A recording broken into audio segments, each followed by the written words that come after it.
சங்கீதம் 145:14. கர்த்தர் விழுகிற யாவரையும் தாங்கி மடங்கடிக்கப்பட்ட யாவரையும் தூக்கி விடுகிறார். கர்த்தர் விழுகிற யாவரையும் தாங்கி மடங்கடிக்கப்பட்ட யாவரையும் தூக்கி விடுகிறார். அந்த வசனத்தை ஸ்கிரீனிலே பாருங்கள். இதிலே ஒரு அருமையான ஒரு விளக்கம் கிடைக்கிறது. விழுகிற யாவரையும் தாங்குகிற கர்த்தருடைய வல்லமையை முதலாவது வேதாமத்தில் எங்க காண்கிறோம்? ஆதாமிட்ட ஆண்டவர் பேசுறார். ஆதாம் ஏவாளுக்கு நேரா வந்த வார்த்தை, இந்த நன்மை தீமை அறியத்தக்க கனியை மட்டும் புசியாதீங்க, அதை புசிக்கும் நாளிலே, விசேஷமா ஆதாமுக்கு ஃபர்ஸ்ட் ஆண்டவர் சொல்றார், அதைத்தான் புசிக்கும் நாளிலே சாகவே சாவாய். விழுந்துட்டாங்க, ஆதாம் ஏவாளும் விழுந்துட்டாங்க. விழுகிற யாவரையும் தாங்குகிறது கர்த்தர். அதை நீங்க புரிஞ்சுக்கிடுங்க வாழ்க்கையில. சாமுவேல் தீர்க்கதரிசி அருமையா இஸ்ரவேலின் மேலே தீர்க்கதரிசியாய் நின்றார்.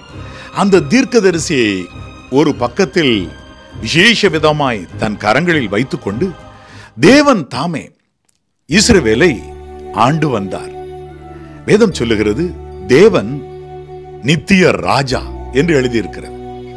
அப்படின்னா இட்டர்னல் கிங், அவரே ஆடுறார் இஸ்ரவேலை. ஆனா தேவன் கையில் எடுத்த மனுஷன் ஆகிய சாமுவேல் என்னும் தீர்க்கதரிசியினுடைய பிள்ளைகளோ, அவங்க ஒரு சில தவறுகளை அவங்க செய்கிறத பார்த்த உடனே இஸ்ரவேலில் எல்லாரும் போய் சாமுவேல்கிட்ட கேட்குறாங்க, எங்களுக்கு ஒரு ராஜாவை ஏற்படுத்தும் அப்படின்னு சொல்லி. இந்த நேரத்தில் யார் யார் உள்ளமெல்லாம் உடையணும்? சாமுவேல் தீர்க்கதரிசியை கொண்டு தம் கரத்தில் வைத்துக்கொண்டு தேவன் ஆளுகிறார். அப்ப சாமுவேல் தீர்க்கதரிசிக்கு எவ்வளவு உள்ளம் உடையும். அப்ப அவரை புறக்கணிச்ச மாதிரி தானே, சாமுவேல் வயசாயிட்டாரு என்றாலும் அவரை புறக்கணிச்ச மாதிரி தானே அப்படின்னு சொல்லி ஆண்டவர் நினைக்கிறார். பாருங்க என்ன சொல்றார் ஆண்டவர். நான் வேதத்தில் வாசிக்கிறேன். 1 சாமுவேலின் புஸ்தகம் 8ஆம் அதிகாரம் 6, 7 ஆகிய வசனங்களை வாசிக்கிறேன், கேளுங்கள். எங்களை நியாயம் விசாரிக்க ஒரு ராஜாவை ஏற்படுத்தும் என்று அவர்கள் சொன்ன வார்த்தை சாமுவேலுக்கு தகாததாய் காணப்பட்டது. ஆகையால் சாமுவேல் கர்த்தரை நோக்கி விண்ணப்பம் பண்ணினார். அப்பொழுது கர்த்தர் சாமுவேலை நோக்கி, ஜனங்கள் உன்னிடத்தில் சொல்வதெல்லாவற்றிலும் அவர்கள் சொல்லை கேள். அவர்கள் உன்னை தள்ளவில்லை, நான் அவர்களை ஆளாதபடிக்கு என்னைத்தான் தள்ளினார்கள் என்று கர்த்தர் சொன்னார்.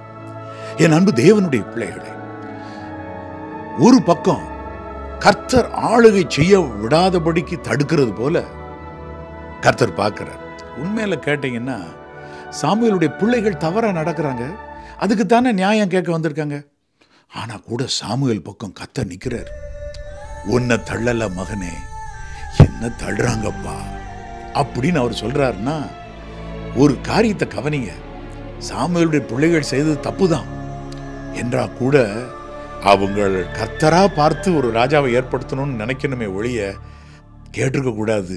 ஏன்னா தேவன் ஆடுறாரு அப்படின்னு சொல்லிட்டு உன்னை தள்ளல என்னத்தான் தள்ளினாங்கன்னு சொல்றாரு. ஒரு காரியத்தை நீங்க புரிஞ்சுக்கிடுங்க, சாமுவேல் உன் பிள்ளைய செய்தது தப்பு, இப்படிப்பட்ட காரியத்தை நீ செய்ததுனால நான் ராஜாவை கொடுக்க போறேன் அப்படி சொல்லல. சாமுவேல் ஒரு தீர்க்கதரிசி, நல்ல ஓட்டத்தை ஓடி இருக்கிறார். ஆனால் அவருடைய பிள்ளைகளோ தகாத காரியத்தை செய்யறாங்க. கொஞ்சம் பொறுமையா இருக்கிறார். விழுகிற யாவரையும் தாங்குகிற கர்த்தருடைய அன்பை என்னன்னு சொல்றது. என் அன்பு தேவனுடைய பிள்ளைகளே, இந்த சவுலை கர்த்தர் ஏற்படுத்துறார் ராஜாவா. ஆனா ஏற்படுத்தின பிறகு கூட சவுல் சாமுவேலால் ராஜாவாக ஏற்படுத்தப்பட்ட பிறகு அவர் தேவனுக்கு பிரியமில்லாத சில காரியங்களை செய்த உடனே அவரை விட்டு கர்த்தருடைய ஆவியானவர் விலகிட்டாரு. கர்த்தர் விலகிட்டாரு அப்படிதானே சொல்லணும். கர்த்தருடைய ஆவியானவர் விலகிட்டாருன்னா அப்ப ஆனா கூட அவர் விழுந்துட்டாருன்னு சொல்லிட்டு எந்த இடத்திலையுமே அவரை வெட்கப்பட விடல. ஒண்ணு நீங்க புரிஞ்சுக்கிடுங்க, தாம் ஏற்படுத்தின ராஜாவுக்கு பலன் தர்றவர். அவர் எவ்வளவு காலம் ஆண்டார் மொத்தம் அப்படின்னு சொல்லி அழகா பவுல் சொல்லுகிற பொழுது புதிய ஏற்பாட்டிலே இவ்வாறு வசனம் எழுதியிருக்கிறது. அப்போஸ்தலர் 13ஆம் அதிகாரம் 21ஆம் வசனம். அது முதல் தங்களுக்கு ஒரு ராஜா வேண்டும் என்று கேட்டுக்கொண்டார்கள். அப்படியே தேவன் பென்யமீன் கோத்திரத்தானாகிய கீசுனுடைய குமாரனாகிய சவுலை 40 வருஷ காலமாய் அவர்களுக்கு கொடுத்தார். எவ்வளவு காலம்? 40 வருஷ காலம் ராஜாவா இருக்க விழுந்தாரு. ஆனா கர்த்தர் எவ்வளவு காலம் தாங்குறாரு? விழுந்தாரு சவுல், ஆனா கர்த்தர் எவ்வளவு காலம் தாங்குறாரு? அப்ப ஒன்றை நீ புரிஞ்சுக்க சகோதரனே, சகோதரி, நீ பின்மாற்றத்துல போய் விழுந்த, அதனால எவ்வளவு அடிபட்ட அப்படின்னு நீ நினைச்சுக்கிட்டு இருக்கல, இன்னைக்கு வெளியே வந்துடு. உன்னை நீ புரிஞ்சுக்க. விழுந்த உன்னை கர்த்தர் தாங்கிக்கிட்டு தான் இருக்கிறார்ப்பா. உன்னை புறக்கணிச்சு தள்ளிடலப்பா. ஒருவேளை சவுலை புறக்கணித்து தள்ளினேன்னு சொன்னா கூட தாங்கிக்கிட்டு தான் இருக்கிறாருப்பா. அவர் எப்ப தாங்க முடியாம போச்சு, பேசவே முடியாம அமைதியா எப்ப போச்சு? ஆமா, அவர் அதிகமான தவறுகளை தொடர்ந்து செஞ்சுக்கிட்டு இருக்கும் போதும் ஆசாரியர்களுடைய ரத்தத்தையும் அவர் சிந்துறதுக்கு காரணமா நின்றுகிட்டு இருந்தப்பையும் தேவன் அமைதியா இருந்துட்டார். பேசாம பதில் உத்தரவு கொடுக்கல. ஆனால் அவரை கீழே விடவே இல்லை. ஆனா குறி சொல்லுகிற ஒரு பெண்ணை நாடுனப்பதான் சவுல் அவர் யுத்தத்தில் தோற்று போக வேண்டியதா வந்துச்சு. அப்ப ஒன்று புரிஞ்சுக்கிடுங்க, எல்லோரையும் விழுகிற யாவரையும் யாவரையும் யாவரையும் மடங்கடிக்கப்பட்ட யாவரையும் தூக்கி விடுகிறவர், விழுகிற யாவரையும் தாங்குகிற கர்த்தர் உங்களை தாங்கும்படி தம்முடைய வலது கரத்தை நீட்டி சொல்லுகிறார், இதோ நான் உன்னை தாங்குவேன், ஏந்துவேன், சுமப்பேன், தப்புவிப்பேன். பயப்படாதே, கலங்காதே, திகையாதே என்று உங்கள் ஒவ்வொருவருக்கும் கர்த்தர் சொல்லுகிறார். கர்த்தருடைய வல்லமை பலமாய் இறங்கி கொண்டிருக்கிறது. அநேகர் அந்தரங்கத்திலே கண்ணீர் விட்டு பெருமூச்சு விட்டு பதில் இல்லையே என்று வேதனைப்படுகிறதை குறித்து கர்த்தர் சொல்லுகிறார். இல்லை, உனக்கு பதில் உண்டு, நான் உனக்கு பதில் செய்வேன், உனக்கு நன்மை செய்வேன் என்று கர்த்தர் சொல்லுகிறார். உன்னை நான் தாங்குவேனப்பா, மடங்கடிக்கப்பட்டிருக்கிற உன்னை தூக்கி விடுவேனப்பா, பயப்படாதே என்று கர்த்தர் சொல்லுகிறார். அடுத்து என் அன்பு தேவனுடைய பிள்ளைகளே, இயேசு மகாராஜா விழுந்த யாரை தாங்கினார்? விசேஷமா யோசிச்சு பாருங்க. யோவான் 8ஆம் அதிகாரம் 3-4 வசனம். அப்பொழுது விபச்சாரத்திலே கண்டுபிடிக்கப்பட்ட ஒரு ஸ்திரியை வேதபாரகரும் பரிசேயரும் அவரிடத்தில் கொண்டு வந்து அவளை நடுவே நிறுத்தி, போதகரே, இந்த ஸ்திரீ விபச்சாரத்தில் கையும் மெய்யுமாய் பிடிக்கப்பட்டாள். இப்படிப்பட்டவர்களை கல்லெறிந்து கொள்ள வேண்டும் என்று மோசே நியாயப்பிரமாணத்தில் நமக்கு கட்டளையிட்டிருக்கிறாரே, நீர் என்ன சொல்லுகிறீர் என்றார்கள். அவர்கள் மேல் குற்றம் சுமத்துவதற்கான காரணம் உண்டாகும் பொருட்டு அவரை சோதிக்கும்படி இப்படி சொன்னார்கள். இயேசுவோ குனிந்து விரலினால் தரையிலே எழுதினார். அவர்கள் ஓயாமல் அவரை கேட்டுக்கொண்டிருக்கையில் அவர் நிமிர்ந்து பார்த்து, உங்களிடத்தில் பாவம் இல்லாதவன் இவள் மேல் முதலாவது கல்லெறிய கடவன் என்று சொல்லி அவர் மறுபடியும் குனிந்து தரையிலே எழுதினார். அவர்கள் அதை கேட்டு தங்கள் மனச்சாட்சியினால் கடிந்து கொள்ளப்பட்டு பெரியோர் முதல் சிறியோர் வரைக்கும் ஒவ்வொருவராக போய்விட்டார்கள். இயேசு தனித்திருந்தார், அந்த ஸ்திரீ நடுவே நின்றாள். என் அன்பு தேவனுடைய பிள்ளைகளே, இந்த ஒரு ஸ்திரீய கல்லெறியருக்கு நிக்கிற கூட்டத்துல சின்ன பையங்களும் இருக்காங்க, பெரியோர் முதல் சிறியோர் வரை. அப்ப மனுஷருக்குள்ள ஒரு எண்ணம் இருக்கு, யாரோ ஒருத்தர் கையும் மையுமா பிடிபட்டா எல்லாம் சேர்ந்து அடிக்கிறதுக்கு ரெடி இன்றைக்கு. ஆனா இவர்கள் ஒவ்வொருவருமே கூட பாவத்தை செய்கிறவர்களா இருக்கிறாங்க, ரகசியமா பாவங்கள்ல தான் வாழ்றாங்கன்றதை இயேசு கண்ட உடனே அவர்களை பார்த்து இயேசு சொன்னார், உங்களை யாரு பாவம் செய்யாம இருக்கணும், கல்லெறிங்க பாடினார். அவ்வளவுதான்.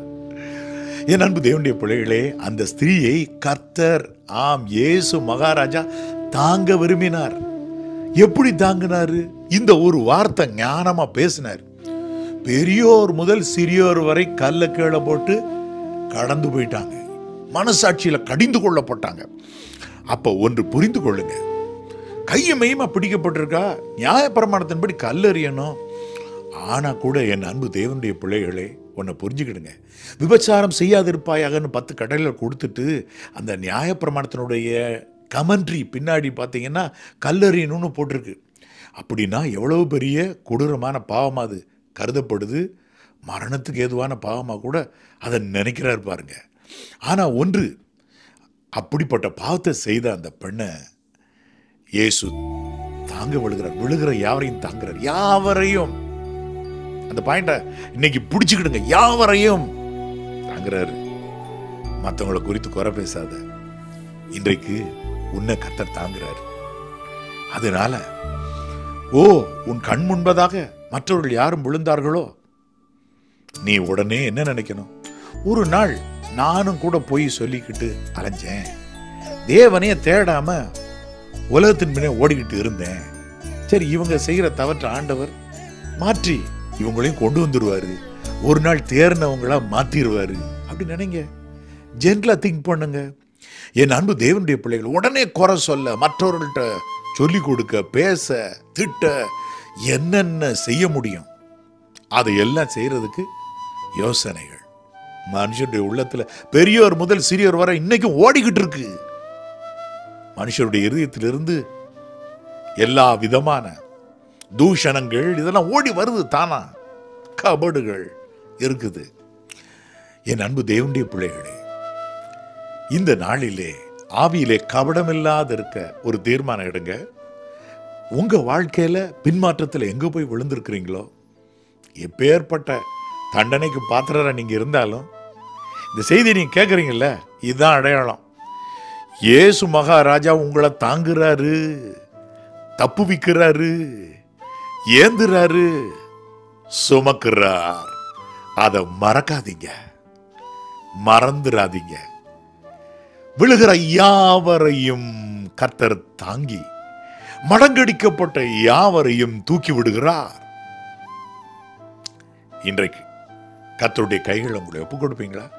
கர்த்தர் உங்க வாழ்க்கையை மலரும்படி செய்வார். எல்லாரும் இப்ப நம்ம ஒருமனப்பட்டு சொல்லுவோமா? கர்த்தர் நல்லவர், அவர் கிருபை என்றும் உள்ளது. கர்த்தர் நல்லவர், அவர் கிருபை என்றும் உள்ளது. கர்த்தர் நல்லவர், அவர் கிருபை என்றும் உள்ளது. ஹல்லேலூயா. என் அன்பு தேவனுடைய பிள்ளையே, அடுத்து இந்த வசனத்தினுடைய பின்பகுதி என்ன? மடங்கடிக்கப்பட்ட யாவரையும் கர்த்தர் தூக்கி விடுகிறார். மடங்கடிக்கப்படுதல் என்றால் உங்களை எங்குமே ஓட விடாதபடிக்கு பெரிய கம்பு கட்டைகள் எல்லாம் வச்சு மடக்கி மடங்கடிச்சு உங்களை நொறுக்கி போட்டது போல இருக்கிற நிலையா? நீங்க எங்கேயுமே முன்னேற விடாம தடுத்த மாதிரி ஒரு ஸ்தம்பிச்சு நிக்கிற நிலையா? மனுஷர்கள் உங்களுக்கு விரோதமா வேலை செஞ்சு உங்க வேலை ஸ்தலத்திலோ அல்லது வேற எந்த விதத்திலோ நீங்க வாழ்க்கையில முன்னேற முடியாதபடி, வீட்டை விட்டு வெளியே வர முடியாதபடி உங்களை மடங்கி போட்டிருக்கும்படி மடங்கடிக்கப்பட்ட ஒரு நிலையில நீங்க இருக்கிறீங்களா? கவலைப்படாதீங்க. வேதாந்தத்தில் பாருங்க, தற்செயலா ஒரு பெரிய மடங்கடிக்கப்படுதல் நடந்துச்சு. எஸ்தர் 3ஆம் அதிகாரம் 1ஆம் வசனம்.